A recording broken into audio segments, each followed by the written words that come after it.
It's an esoteric entrepreneur thing. Hello and welcome back to the Esoteric Entrepreneur Podcast. Yes, that is correct. We do not have a name change yet. Let's just spend a little moment catching up at the beginning of this podcast before we get into all the good stuff around astro planning.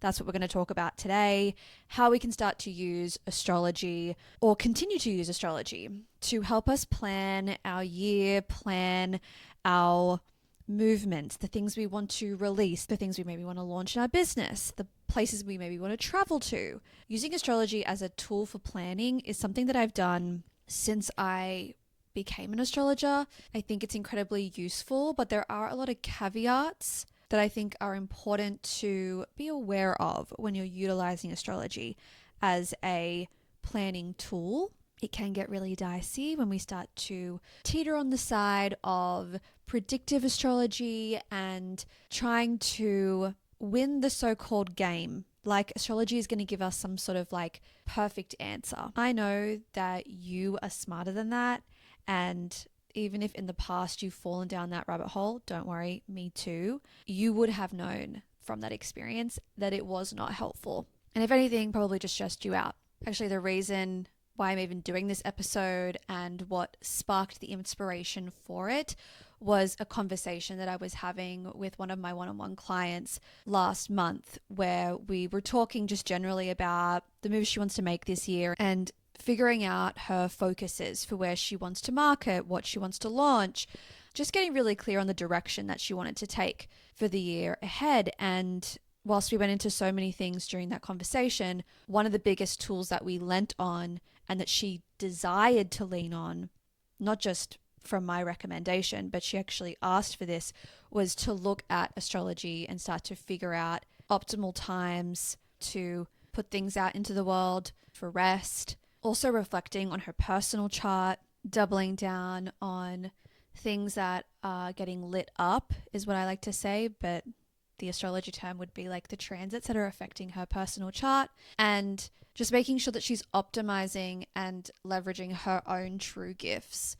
Anyway, we ended up getting off the call and she messaged me a couple of hours later and just relayed to me really how self-assured she felt, and specifically how the astrology talk was able to pin down that feeling for her, because she kind of went into the session knowing what she wanted to do, but second guessing whether that was right or wrong. And not from a space of like absolution, but more from a place of intuition. So when she said that, I was like, that is sustainable success. That is everything that we need to be feeling when we walk into the world, especially at the start of a new year. And I know that it's February and I'm saying it's the start of a new year, but let's be honest, guys, January is a write-off. I don't do anything crazy. I am percolating. I am dreaming. I am visioning during January. I need to feel the energy of the year before I put pen to paper to solidify my goals. But I digress. It all became very clear to me that this episode felt quite necessary for you, my beautiful babes, who turns out we're all cut from the same cloth. And I know if she felt like that, you might be feeling like that too, and want the euphoria that she experienced for you to experience as well. So we're going to get into all of it. I'm going to give you some do's and don'ts. I'm going to give you my most highly recommended products, both analog and digital. I'm going to tell you how to best use those and how to figure out which one might be best for you. And then I'm also going to give you some services that you may want to invest in to help you do this whole thing, because it can get really complicated. Although I think it is worth mentioning, which I will, a really simple way, free way, if you are willing to do the mental work to learn and understand this stuff for yourself so that you can implement this stuff yourself without buying any products and services. I'm going to give you a little 1, 2, 3 on how to do it yourself in the most simple way. Whether you're keen to invest your time and all your money in astro planning and capitalizing, leveraging astrology to help you along your way, maybe for the year ahead, maybe you're listening to this in the future and you're just like in a rut and you're like, you know what? I just need to plan out the next year of my life. and I want a little bit of esoteric guidance as I do so. This episode is going to be for you. I'm going to try and make it pretty quick and easy and to the point. I think the biggest reason why people miss the point or quite frankly just get overwhelmed with all the astrology planning talk and tools is because it does get overcomplicated, and it doesn't have to be, and it actually shouldn't be. I think when you're starting to get really into the nitty-gritty, you've gone too far. Astrology is here to help us, to propel us, to give us a little bit of fuel. It is not here to be the vehicle that we live and die by. It is information to just help us along our way. And so using it for planning makes total sense when you think about it from that perspective. I've found personally a lot of solace in how I utilize astrology for my planning. I'm going to share with you what I do because it's kept me grounded over the years, and I want that for you too because I know that you want that for yourself. But before we get into the nitty-gritty of all of that, I need to catch up with you. I need to tell you some things. Firstly, the name change. I said that we'd be back with a name change. We are clearly not. For transparency, I got in my head about the name, and I'm glad that I did because turns out I fucking hated it, and I've actually changed it. And I made that decision, I want to say a week and a half ago, not even. And I just want to sit with it for a little while longer, again, just to make sure that I do feel good about it. I feel way better about this name. It feels way more aligned. It feels like an evolution of the esoteric entrepreneur. It feels very connected to where I'm going to be taking my business in the future.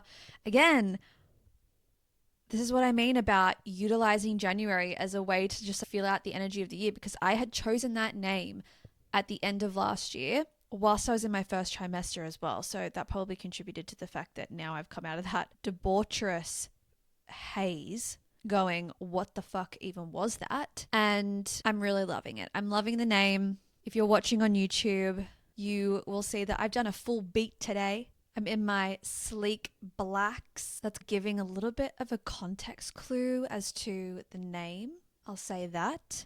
And speaking of me having a full beat, the reason I have a full beat is because I knew that if I didn't do this full beat, I didn't make it a event to record today, it wasn't happening. I have found it so incredibly difficult to focus on anything else other than getting my environment ready for this baby.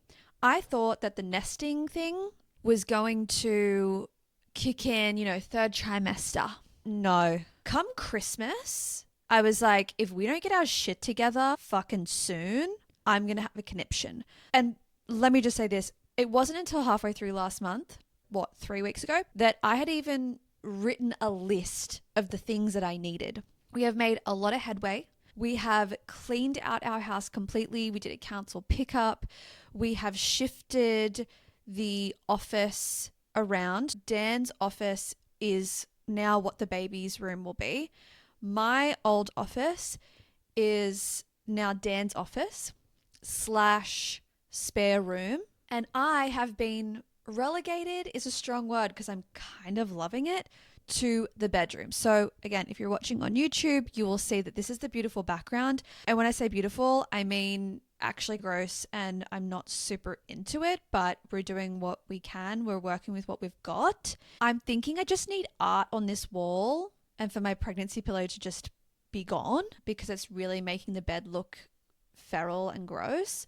And this wall is just so blank. So I've wanted to put art up on that wall for literal years since we have moved in, but I'm just not quite sure what I want to do. I don't want to do a gallery wall. A part of me just wants a big fuck off piece of art and for that to just be there. Another part of me is we could do a mirror or something reflective in some way because there are windows on this side of the room, and so that would just open it up even more and it would just feel like this beautiful treehouse sanctuary. But I haven't even been able to think about that because my brain is obsessed with preparing practically and aesthetically for this baby.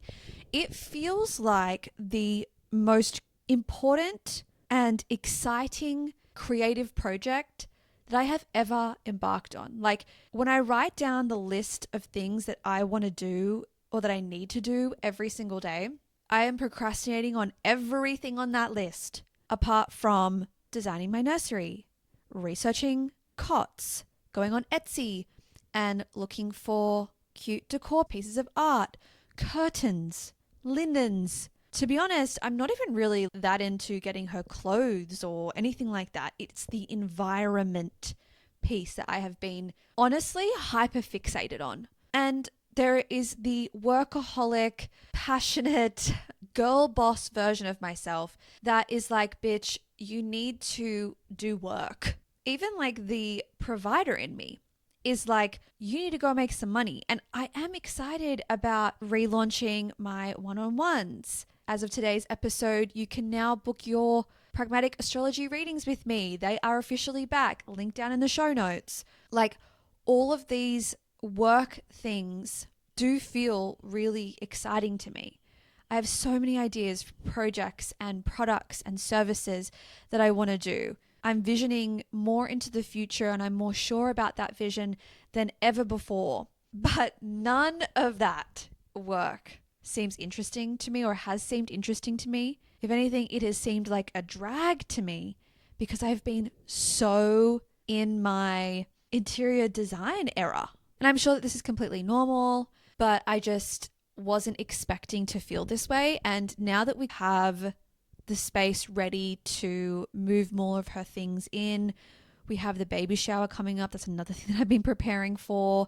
I finally feel now like I have the space and I have the time and the desire to start nesting within my business and creating really cool products and services and doing all the things that I want to do and creating all the things that I want to create for you guys. But that's been another reason why I said I was coming back and then didn't upload for a month. I can sit here and say right now that we are definitely on that fortnightly schedule now. I actually have one interview that I haven't uploaded yet that I'm going to upload next. That will be our final esoteric entrepreneur episode, and then we will be shifting gears into the new podcast era, new name, everything. Other than that, I've actually been really good. I'm still fighting through waves of terror and anxiety around the responsibility of becoming a mom and reminding myself every single day that I am so not in this alone. Not only do I have the best husband and father to my child doing this with me, and I definitely feel like we are more of a team now than ever before. I'm really feeling that family connection coming online. And we do have a village around us. That was something that was really important to me. There was no way that I, and also Dan as well, we just knew that having a family for us was not going to be on the cards if we didn't have the village around us. I just know I wouldn't have coped. I just would be so sad and so resentful. And I think he would be too. And obviously we love our family, and I've talked about this when we got married, but family values, not in the like Christian bigoted weird way, but we love our families so much, and not having them be a really present and integral part of us having at least our very first child, maybe first and only, who knows, that just was not going to be the vibe. I had a village raise me, and I think it was just so cool and so fun, and I really want that for my kids. So I know I don't have anything to worry about. Like, I probably will have to throw hands to actually be able to hold my own child, because we have so many amazing people around us that are more than willing to help and be there. I actually think I'm probably going to have more of the opposite problem than what my fear and anxiety is triggering and saying to me. But this is something that I've felt and I've dealt with and I've talked about on this podcast before, that losing my independence, losing my autonomy,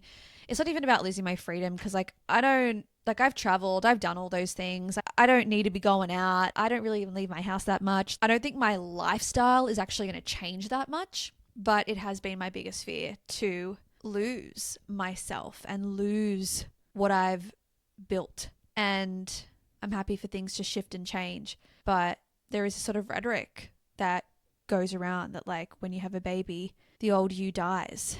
And yeah, I know who I am as a mother. Like, I haven't even met her yet, and I'm excited to meet her, but I know that I am not the only person who feels like this. And yeah, I just hope that this little share right here, if you're going through the same thing or you're afraid of that happening to you and you're working through that because you do want to become a mum at some point, just know that I've been there, I am moving through that whole thing. And I think I've done everything I can to make sure that practically I can reorient myself when I have those thoughts and feelings that honestly hit me like a wave from the side most of the time, where I'll just be like living my life and then all of a sudden I'm like, holy fucking shit, everything's gonna change, everything's gonna be different. And it's like, yeah, things are going to shift and evolve, but that's not necessarily a bad thing. It's probably gonna be like literally the best thing ever. And it's not to say it won't be hard and whatever, but I don't know, the doom that my body feels is something that I don't feel like a lot of women talk about, especially in pregnancy. We're supposed to just be so grateful. And I feel like I finally got into a place where I am enjoying my pregnancy and just enjoying the experience as much as I can. Not gonna lie, like being pregnant is not my favorite thing in the world, but I am trying to just be present and soak up the experience. And that can be hard when the doom hits, but I've been preparing for this mentally for a really long time. And you know what? So many people said that I was like fucking insane. So many people were like, you should just not worry about that. It'll all work itself out. Cross that bridge when you get to it. But there were also a couple of my friends who said to me, you are doing the work at the right time. And they were very affirming of me going into therapy and facing these fears 2-3 years before we got pregnant. And yeah, I don't know, each their own, but I am so glad that I did some of that work. You can't do all that work, but I did some of that work and addressed this and faced the music before. Because if I was having to deal with all of that now, like, it is insane. So anyway, feeling good. That's the truth of it all. And now that we're basically all caught up, let's jump into the episode and talk about astro planning, baby. Okay, first things first, I really want to hone home what I said in the intro about predictive astrology. And the best way that I like to think of this when I am starting to hyperfixate or overcomplicate or overthink the astrology is there is no use trying to predict the future. I'm doing this so that I can be prepared. It's really about being able to discern when the difference between predictions and preparations. I've said this once, I'm going to say it a million times, that there are so many astrologers out there, and one, anybody can call themselves an astrologer, so take something you read randomly from someone that you don't know who wrote it with a grain of salt. But what I'm finding particularly now, and the astrology of 2025 is pretty hectic. What I mean by that is there are a lot of things going down, big boys are moving, and so a lot of astrologers, even very popular astrologers that I used to love, are kind of fear-mongering. Like, things are getting a little bit dicey, and it is very hot content to look at the patterns of what has happened in the past when these transits were happening and think about the possibility of how that could affect what's going on today. That is a vein of astrology. That is something that I think is very interesting to some astrologers. I don't know how helpful it is in this political climate, and I think that is worth mentioning because using astrology to plan your personal life, your professional life, any research that you do, you're bound to bump into some of this rhetoric that I speak of. And I've been very vocal about my thoughts on this. I'm all for people investigating their curiosities, and if politics and astrology and economics and all those sorts of things, if that interests you, I want you to go for that and scratch that itch. But I don't know how helpful content around it is at the moment. Just to be very frank, I've seen some astrologers talking about the astrology of the LA fires, and I just don't think that astrology has a place in those sort of conversations, not in a public way. I don't see how that is helpful. I can only see how that hinders and hurts people. And I think this is something that will happen now and forevermore. I don't think that if you're listening to this time next year and maybe you're revisiting this episode, I don't think that this is something that's probably going to get better. It's probably going to get a little bit worse before it gets better. And so I think it is important to flag this with you, especially if you are not going to invest in some of the products and resources and services that I recommend. If this is something that you really want to do yourself. Again, it's not super simple. So if you are looking for depth and you're looking for accuracy and you're looking for the truth of how to use astrology, I recommend leaning on resources and services and products that have done those hard yards for you. Being able to use this very complicated art form, not only understand it, but then translate it and transmute it and what we call in astrology synthesize the astrological information into utilizing it for planning in a positive way. Like, it's actually not simple. So whilst I'm going to give you what you can do and like the way that these astrologers, the good astrologers, like the information that they're pulling, I'll explain that to you and I'll tell you how to do that yourself. If you don't have a base knowledge of astrology,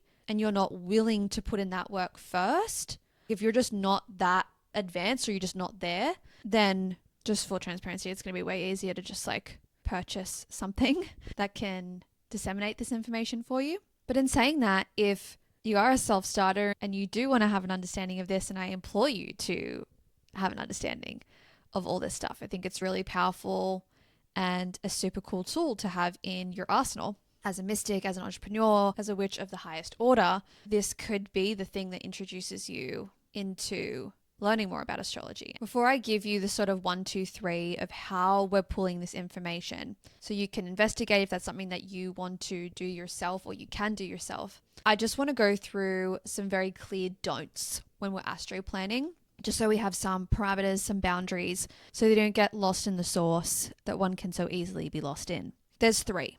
1 is don't overwhelm yourself. Stick to your knowledge and understanding, which is basically everything I've just said to you. Number 2 is don't invest in predictive astrology.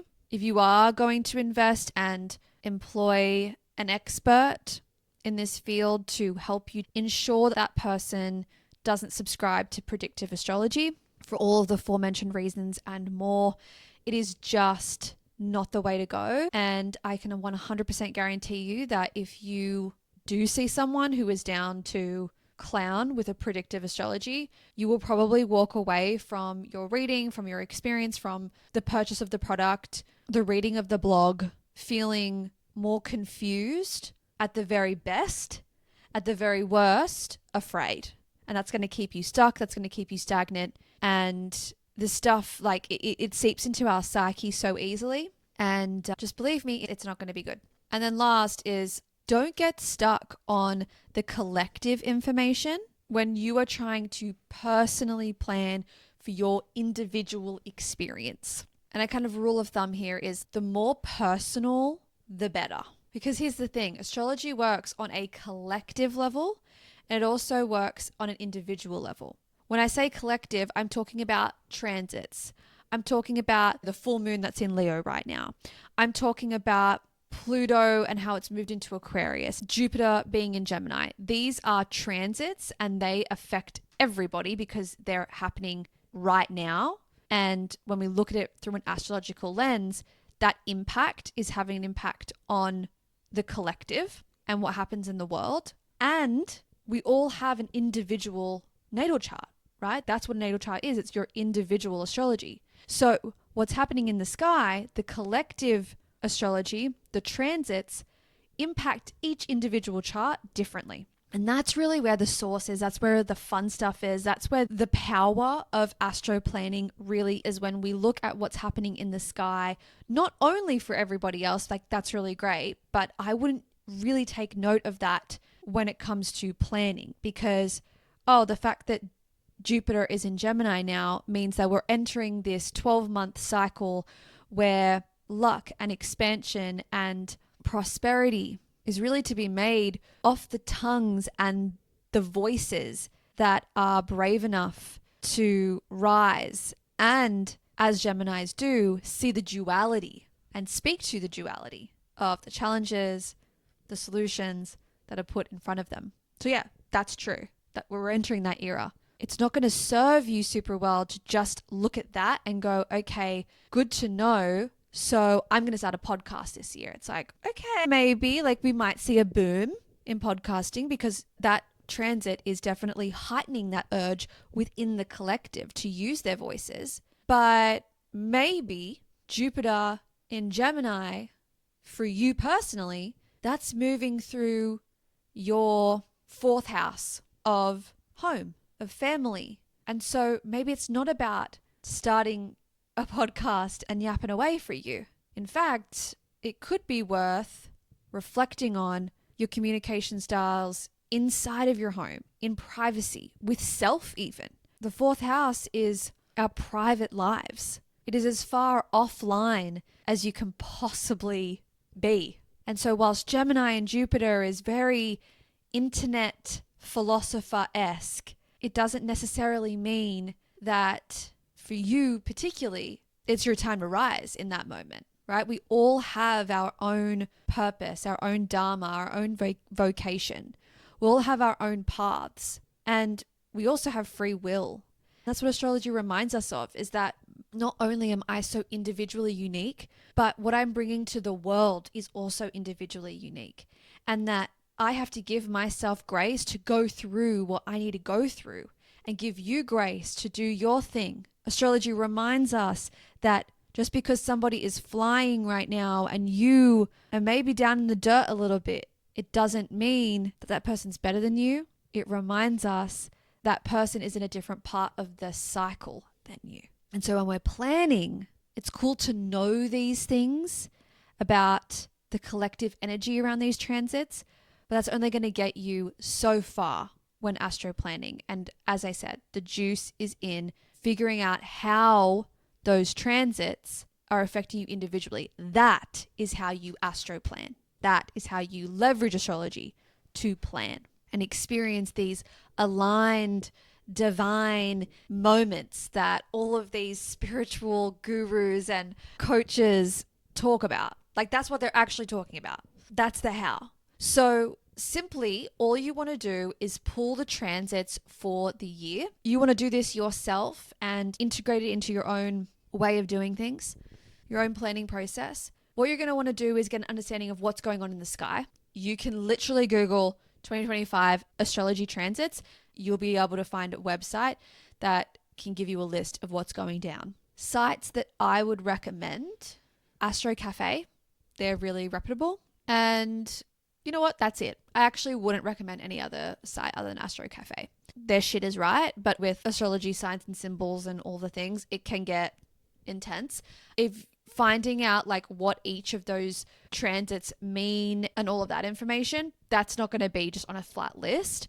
But finding all of that information in advance is kind of hard and probably very cumbersome and a lot for you to wade through. And even then, you're only getting it from that collective level. And when it comes to planning, we really want to make it as individual as possible, remember? Let's say you do get that information. You figure out what transits are of note. Let's say you've Googled top 10 most powerful or interesting astrology transits of 2025. You've grabbed those, you're like, cool. Then what you're going to want to do is see how those transits are impacting your individual chart. So where are they actually transiting in your personal chart? A really simple way of doing this without pulling up natal charts, like we're not even going on to astro.com or iFemeris or anything like that. If you know you have your chart in front of you and you know that, let's keep with this Jupiter in Gemini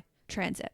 Jupiter is moving into Gemini. It's in Gemini for basically the whole of 2025. You would go to where Gemini is in your chart, and that would give you the space of your chart that Jupiter in Gemini is impacting you specifically.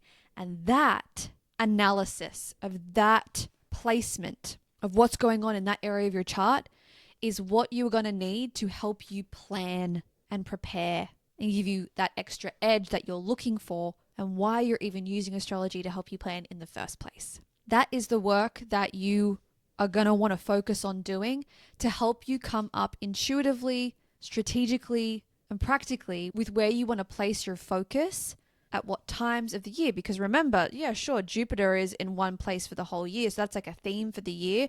But maybe you're thinking about launching something in July. I would personally go and look at, okay, I'm going to be taking a lot of action. There's going to be a lot of forward movement. I'm probably going to have to talk and market this thing. So let me go see what Mercury, the planet of communication, and Mars, the planet of action, are doing around that time. Let's go have a look at that. Where is that impacting my chart? And how it's impacting my chart is going to help me form and underpin these intuitive feelings that I had, or these ideas that have dropped in around how I want to move and where I want to go. Maybe you want to book a solo trip, a very eat, pray, love moment this year. Okay, the planet of travel is Jupiter.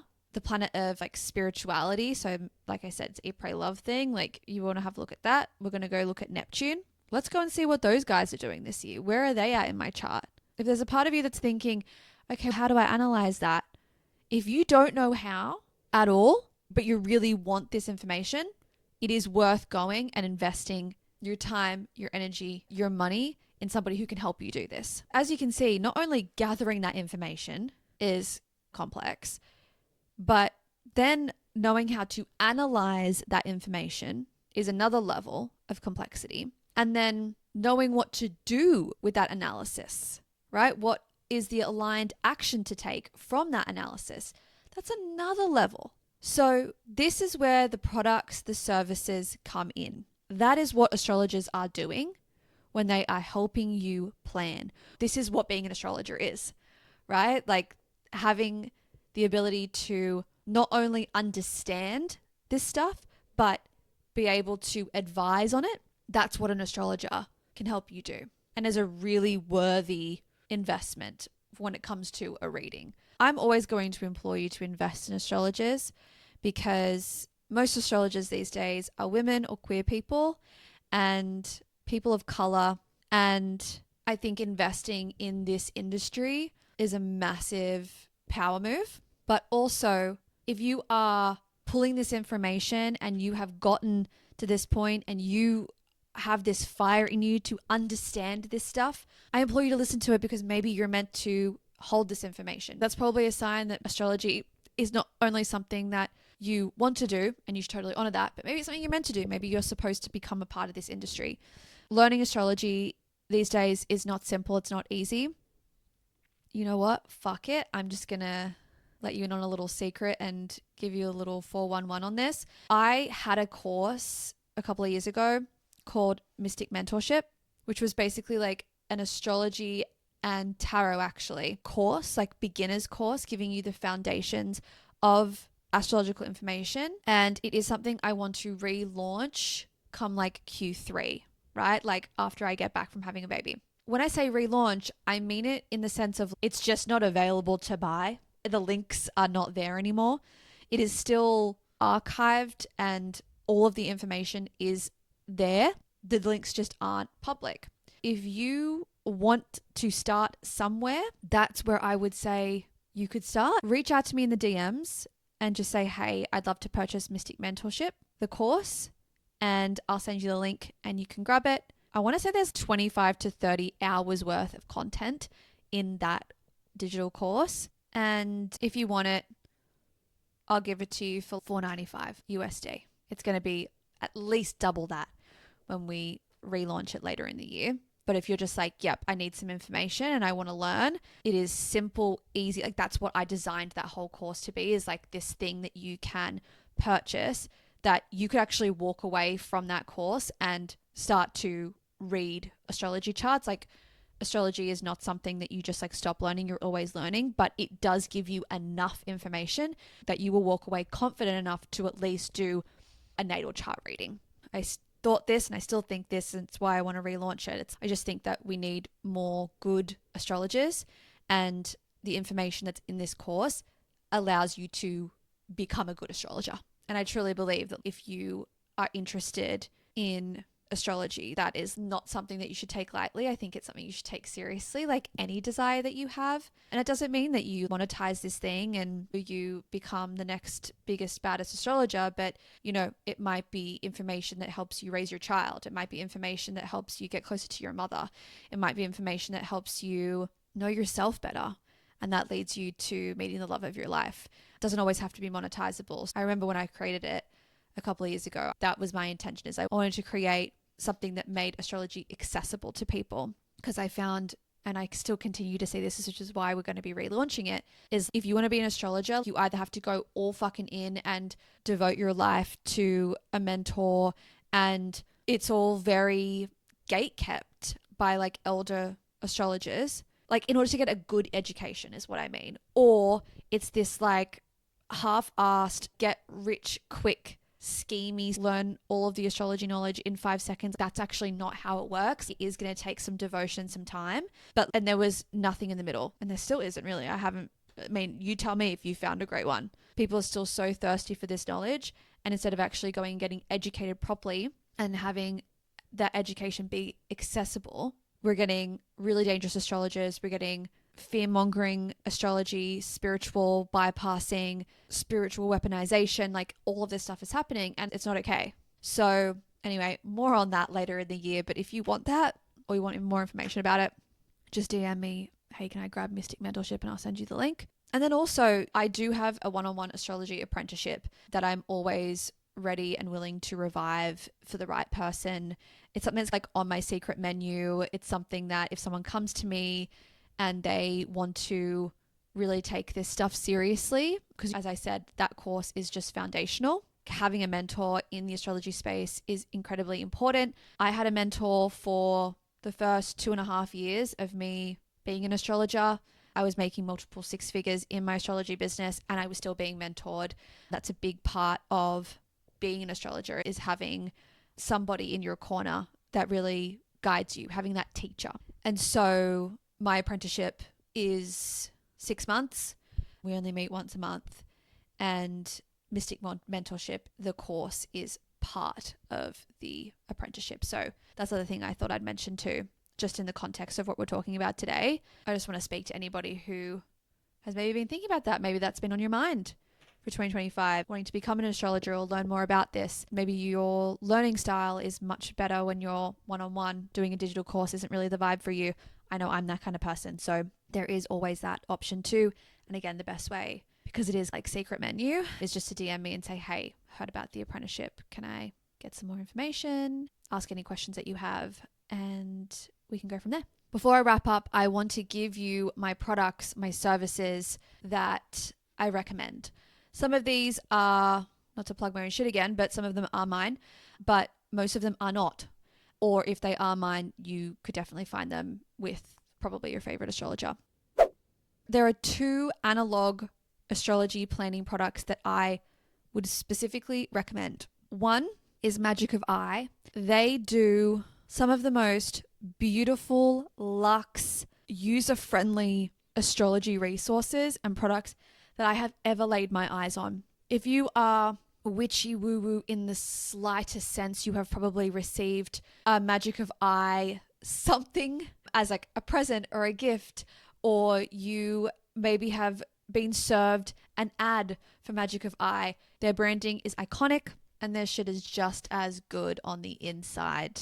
So they have really incredible diaries, planners. They have breakdowns of the moon, they have the transits, they have all of the symbology as well. So I find that if you are an analog person, right? If you are somebody who likes a physical planner, if you are an astrology witch, a Magic of Eye planner is literally the best thing that you can buy yourself when it comes to astro planning, because you can sit down month ahead, quarter ahead, whatever, and have a look at the transits and see what's going on. It has all of the information at the front as well. If you wanted to plan like a full year ahead, like that's how I would get your information. I would say fuck Google, just go and get a Magic of Eye planner, but only if you're going to use it, right? I used to be an analog scheduler through and through, but when I started my online business, it just did not make sense.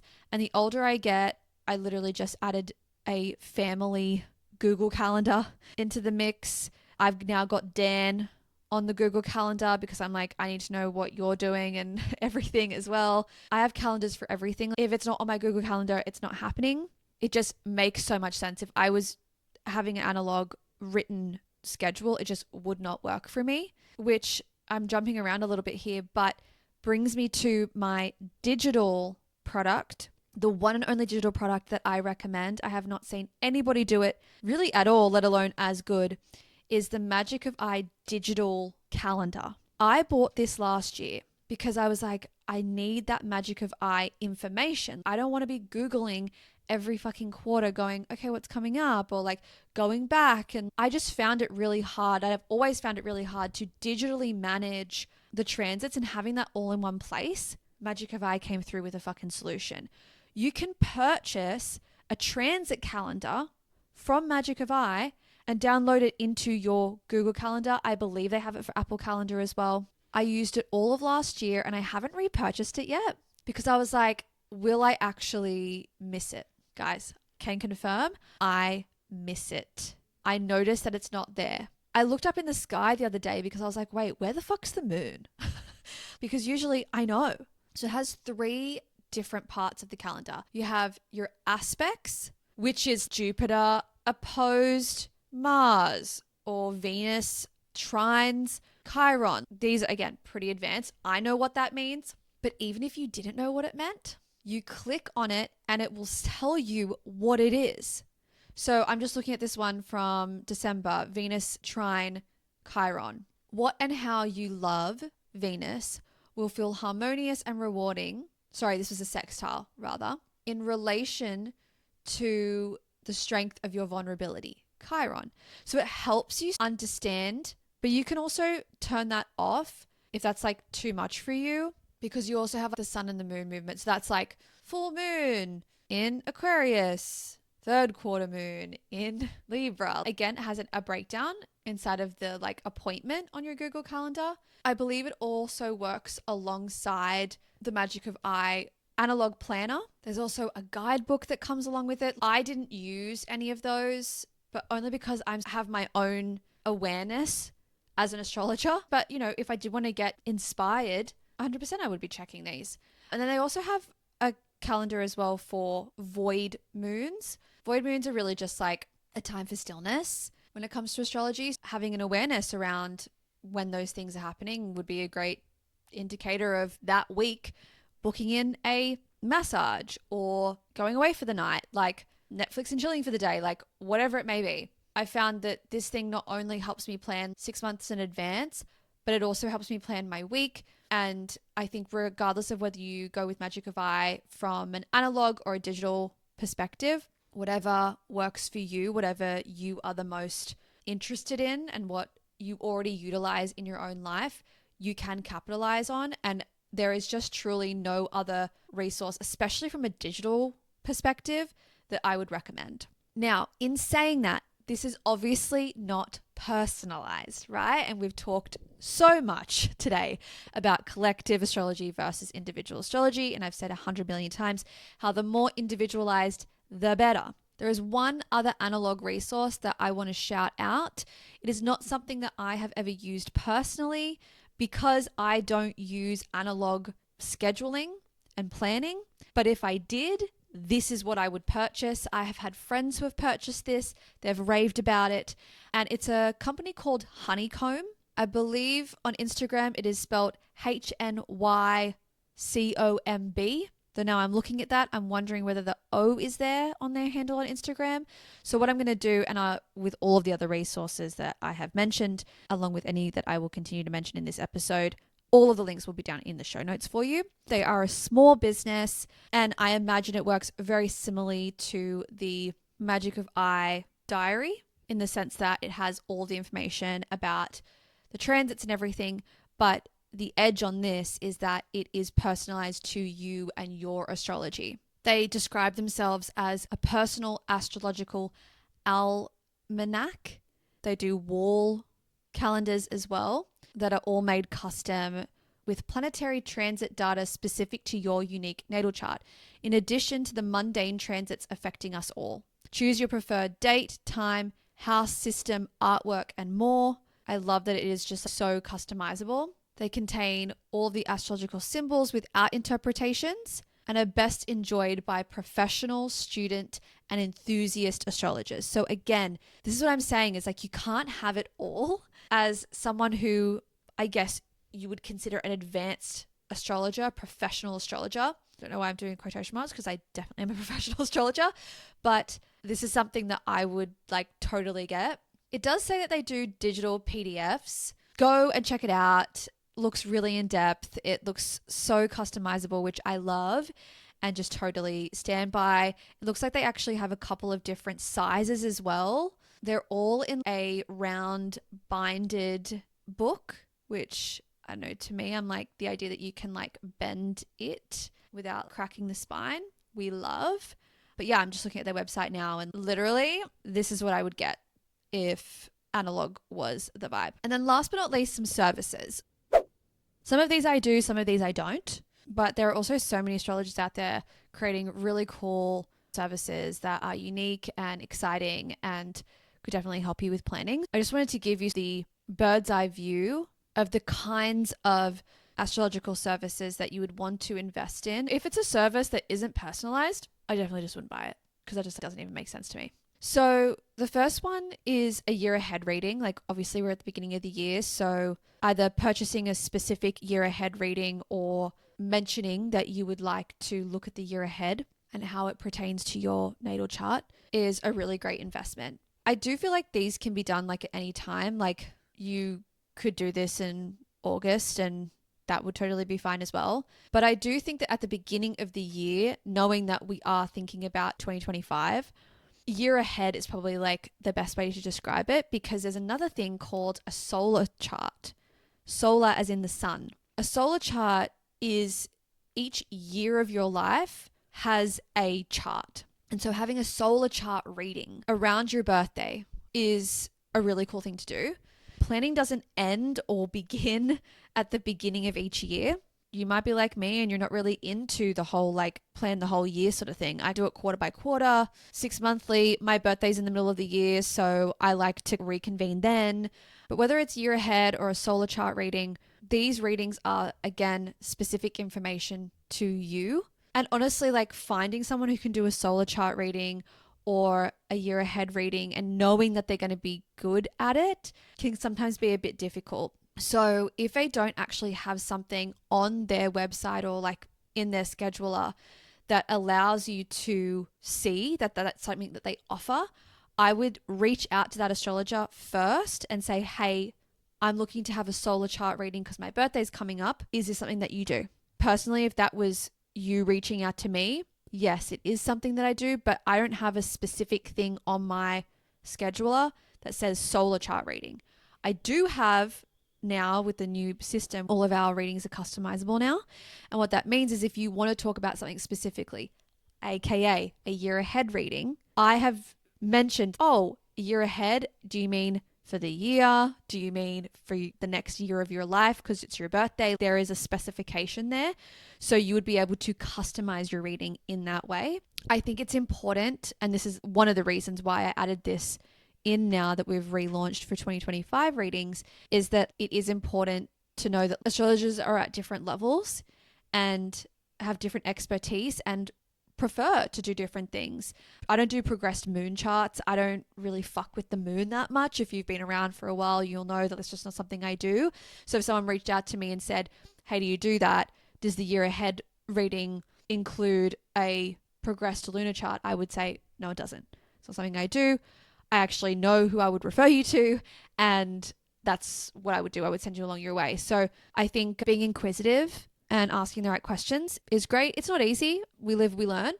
But yeah, if you want to come and book with me, we can literally do the year ahead reading. But that's the thing too. You might not know what you need. And so it is about investing in someone that you trust and that you fuck with so that you can really just give it up to them and be like, yep, you're the expert. And the last service that you could invest in is some written breakdowns. I see so many astrologers doing this and I think it's great.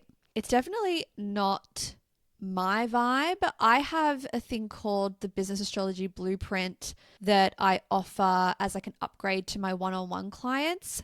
Mine isn't necessarily just a written breakdown. I actually do an audio book and then I turn the audio into a written book as well. But what you're really purchasing is the audio book and then something that you can read it along with. But if you are somebody who is much more of a reader, the written breakdowns can be really great. My only fear with them is what's the difference between that and what your app is telling you? Because when it's written, they're gathering that information from many other people with those placements and copy and pasting them, much like what they do in CoStar or Time Passages or whatever, right? So I fear that sometimes it could end up being just a really expensive app experience. And because it has your name on it and it's sent in a PDF, you're charged, God, anywhere from $80 to a couple $100. That's why I ended up doing the audio book that also includes transits and like specific aspects as well. And mine is Business Astrology Blueprint. So it's a little bit different. It's not just like a regular like breakdown of the year ahead or whatever. Again, no tea, no shade, but I just would be wary when you're looking for them. If you're paying for something personalized, it really needs to be personalized. And that's why I'm always just like, just book a fucking reading. But I also totally understand that not everybody loves that experience of jumping online and having, you know, a conversation. You much prefer to just read something in your own time. Having it written down can be really helpful because then you can refer back to it a lot easier. The only thing I would say is just make sure that it actually is personalized. I do think that written breakdowns are really good for more specific things. So I think having them as a more broad thing, it is giving app. But if you're doing it with something more specific like year ahead or like my Business Astrology Blueprint, planning is a part of that. So eyes open on the written breakdowns. Okay, that is it from me today. Not me saying that this was going to be quick, cute, straightforward. I feel like I've been yapping forever. I'm going to leave it there. Share this episode if you found it helpful. Send it to a friend if you know that they're a witchy little bitch and would love to get some astro planning knowledge. Be a good girl and give this podcast a 5-star rating whilst you're at it. Obviously, so many resources, so many things that we talked about today. All of the links will be down in the show notes. If you have any questions about any of my products and services, reminder to just reach out to me on Instagram, especially for the Mystic Mentorship course and the astrology apprenticeship. And of course, now you can book your reading with me. We are back. Readings are live. I have definitely stepped my astro pussy up when it comes to the quality of readings that I'm offering. I've heard way too many stories about how people walk away from astrology readings feeling confused and overwhelmed, which just is so sad because you should feel clear and connected and grounded after a reading. Now, not that I've had any complaints in the past, but I always want to make my readings the best that they could possibly be. The way that I have stepped my said astro pussy up is by, one, emphasizing the pragmatic nature of my astrology readings. You will walk away with at least one, but probably a few action steps, implementable practices that you can put into your life to overcome the challenges that you came to the reading to understand and get guidance on in the first place. You can now supersize your reading, which basically means you can upgrade with a 3-card tarot pull at the end if you wish to sprinkle some extra mystical dust on your reading experience. And or you can add 48 hours of post-session support via text and voice note. This is just there to really combat any confusion or overwhelm around a reading. It's a lot of information. I give you the option to get support from me as the information sinks in over the next 48 hours and hold you accountable to any changes that you know you need to make. Or just answer any further questions you have after the reading too. That's a big thing. People walk away from the reading like, wait, I have questions. So if you upgrade to the extra 48 hours of support, you literally can just like text me. And then last but not least, it's customizable now. So if you know that you want to talk about the year ahead, if you know you just have never had a reading before and you just want like an analysis, if you are an entrepreneur or a business owner, aspiring or established, we can make it like a business astrology breakdown session so that you can uncover like the most aligned strategies for you, your vocation according to your astrology, how to monetize your purpose. These are all things we can cover. And so if any of that sounds exciting to you, go down, book your session. And if you have any questions, DM me. Okay, love you so much. Hope you have an incredible rest of your day, week, life. And as always, this is the Esoteric Entrepreneur Podcast. I'm your host, Jazz Bori, and I'll see you in the next episode.